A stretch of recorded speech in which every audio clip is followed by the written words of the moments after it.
मिसवाक के गुण,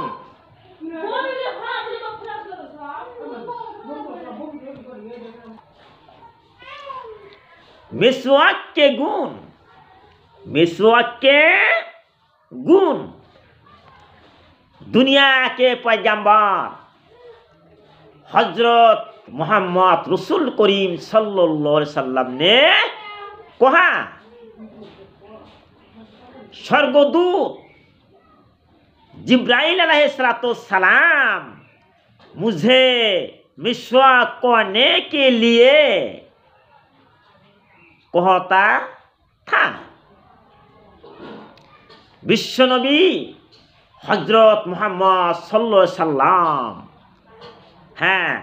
ने कहा, स्वर्गदूत जिब्राइल अलैहिस्सलाम मुझे मिसवाक करने के लिए कहता था।